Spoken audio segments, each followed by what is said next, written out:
ఓం శ్రీ గురుభ్యో నమ. ఓం శ్రీ గణేశాయ నమ. ఓం నమ శివాయ. ఓం నమ శివాయ. ఓం నమ శివాయ. ఓం శ్రీ హరిహరాభ్యాం నమ. కార్తీక మాసం 5వ రోజు 5వ అధ్యాయం. వనభోజన మహిమ. వశిష్ఠులు వారు చెప్తున్నారు కదా, అలాగే ఓ జనక మహారాజా, కార్తీక మాసంలో స్నాన దాన పూజానంతరము శివాలయమునందు కానీ విష్ణు ఆలయమునందు కానీ శ్రీమద్ భగవద్గీత పారాయణము తప్పక చేయవలెను. అలా చేసిన వారి సర్వ పాపములను నివృత్తి అగును.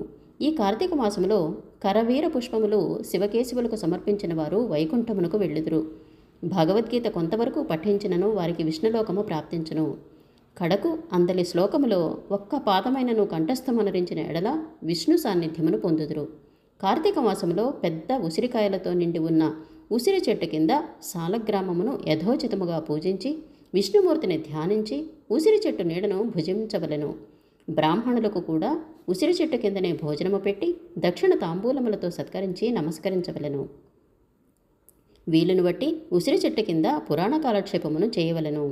ఈ విధముగా చేసిన బ్రాహ్మణ పుత్రునకు నీచ జన్మము పోయి నిజరూపము కలిగను అని వశిష్ఠుల వారు చెప్పిరి. అది విని జనకరాజు, మునివర్య, ఈ బ్రాహ్మణ యువకునకు నీచ జన్మం ఎలా కలిగెను, దానికి గల కారణమేమి అని ప్రశ్నించగా వశిష్ఠుల వారు ఈ విధముగా చెప్పడం ప్రారంభించిరి. కిరాత మూషికములు మోక్షమును పొందుట. రాజా, కావేరీ తీరమందొక చిన్న గ్రామమున దేవశర్మ అను ఒక బ్రాహ్మణుడు కలడు. అతనికి ఒక పుత్రుడు కలడు. అతని పేరు శివశర్మ.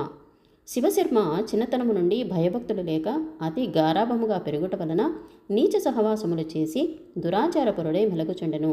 అతని దురాచారములను చూచి ఒకనాడు అతని తండ్రి కుమారుని పిలిచి, బిడ్డా, నీ దురాచారములకు అంతు లేకుండా ఉన్నది. నీ గురించి ప్రజలు పలు విధములుగా చెప్పుకొనుచున్నారు. నన్ను నిలదీసి అడుగుచున్నారు. నీ వల్ల కలుగు నిందలకు సిగ్గుపడుతూ నలుగురిలో తిరగలేకపోవచున్నాను.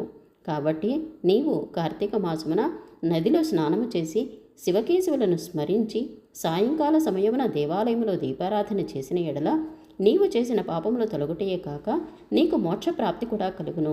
కాబట్టి నీవు అలా చేయుమని బోధించెను. అప్పుడు కుమారుడు, తండ్రి, స్నానము చేయుట ఒంటి మురికిపోవుటకు మాత్రమే కానీ వేరే కాదు. స్నానము చేసి పూజలు చేసినంత మాత్రమున భగవంతుడు కనిపించునా? దేవాలయంలో దీపములు వెలిగించిన లాభమేమిటి? వాటిని ఇంటిలోనే పెట్టడం మంచిది కాదా అని వ్యతిరేకార్థములతో పెడసరముగా సమాధానమిచ్చెను. కుమారుని సమాధానము విని తండ్రి, ఓరి నీచుడా, కార్తీక మాస ఫలమునంత చులకనగా చూస్తున్నావు కాన నీవు అడవిలో రావి చెట్టు తొర్రయందు ఎలుక రూపములో బ్రతికెతబోతు కాక అని కుమారుని శపించెను.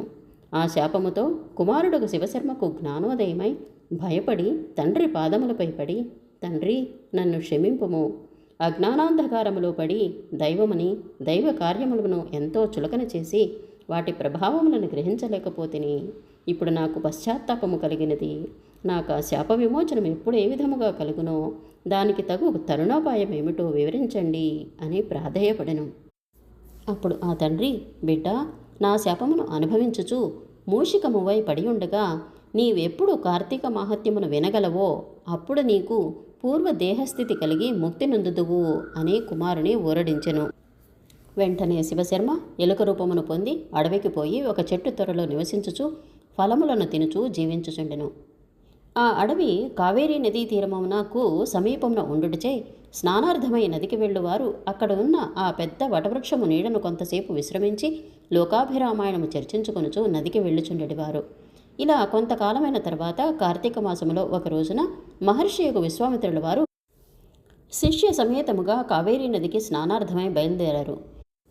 అట్లు బయలుదేరి ప్రయాణపు బడలిక చేత మూషికము ఉన్న ఆ వటవృక్షము కిందకు వచ్చి శిష్యులకు కార్తీక పురాణమును వినిపించుచుండిరి.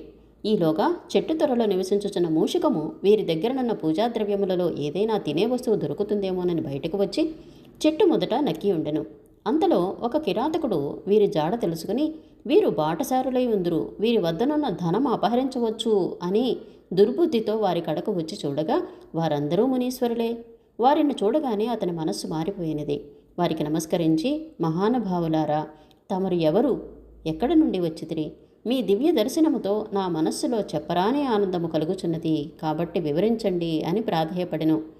అప్పుడు విశ్వామిత్రుల వారు, ఓయి కిరాతక, మేము కావేరీ నది స్నానార్థమై ఈ ప్రాంతమునకు వచ్చితిమి. స్నానమాచరించి కార్తీక పురాణమును పఠించుచున్నాము.